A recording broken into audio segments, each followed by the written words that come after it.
8-year-old Leo was in a car accident and urgently needed Rh-negative blood. My husband, David, turned quickly to the doctor. I know someone with Rh-negative. I'll call her right now. I slammed the divorce papers against David's chest. She can come, but you sign these first. He crumpled the papers. Scarlett, are you insane? Our son is fighting for his life and you're doing this now? I met his gaze, my voice cold. Yes. My mother-in-law rushed forward, hand raised to slap me. You heartless witch. You'd really let your own son die? I only smiled. Then I walked to the ER door. Doctor, halt all the preparations. The family refuses consent for the transfusion and the surgery. The doctors and nurses stared at us, their movements frozen. The air in the ER corridor grew thick, heavy, broken only by the low hum of medical machines. David pointed a finger at my face, his eyes bloodshot. Scarlett, say that again. I said, stop the surgery. My voice was low, unnervingly clear in the silence. My mother-in-law snapped out of her daze and lunged for me again. David caught her, locking his arms around her waist. She clawed at the empty air between us, screaming, "You monster! Leo is still in there! Your own flesh and blood! How can you say that?" I simply watched her, saying nothing. David held his struggling mother, snarling at me. "What the hell do you want? Is it because I called Chloe that you're acting like this? There's nothing going on between us. She just happens to have Rh-negative blood and I didn't want you to suffer again." "You didn't want me to suffer?" I asked him. "David, do you even believe that yourself?"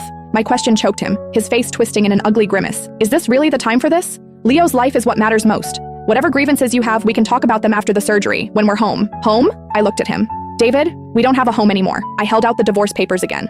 "Sign them. I've already arranged for a blood bank and several volunteers. As soon as you sign, they'll be on their way. There will be enough blood for Leo's surgery." My mother-in-law stopped sobbing. Both she and David stared at me as if I were insane. "To force me into a divorce, you'd even abandon our son's life?" David ground out, each word bitten off.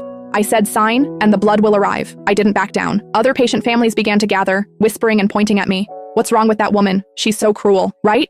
Even animals protect their young. Her husband didn't want her to donate blood because he cared about her, and she's using the child's life to threaten him into divorce." The murmurs and accusations washed over me, but I felt nothing. David watched me, his chest heaving. "Fine, Scarlett, you're ruthless." He released his mother, snatched the papers and pen from my hand, and scrawled his signature a few times before throwing the document back at my chest. "Satisfied now? Can we save our son?" I picked up the papers from the floor, confirmed his signature, and tucked them into my bag. Then I turned to the doctor nearby. "You can prepare for the surgery now. The blood will be here as soon as possible." With that, I turned and walked away. David yelled after me, "Where are you going? You're not staying for Leo's surgery?" I didn't look back. His life or death is no longer my concern. As I exited the hospital, a car screeched to a halt in front of me. The door opened, and a woman in a white dress hurried out, her face etched with anxiety. It was Chloe. She saw me, paused, then asked urgently, "Scarlett, how's Leo?" David called me, said something happened to the baby. I looked at her, the woman who had hovered around David for 10 years. "He'll live." I spat out the 3 words, moving to walk around her. Chloe seized my wrist, her eyes rimmed with red. "Scarlett, I know you've always misunderstood the bond between David and me, but right now, Leo is all that matters.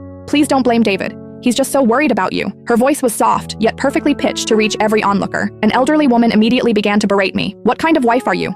She's speaking reason to you, and you stand there with such darkness in your eyes. To abandon your own son? Have you no conscience?" Chloe quickly turned to the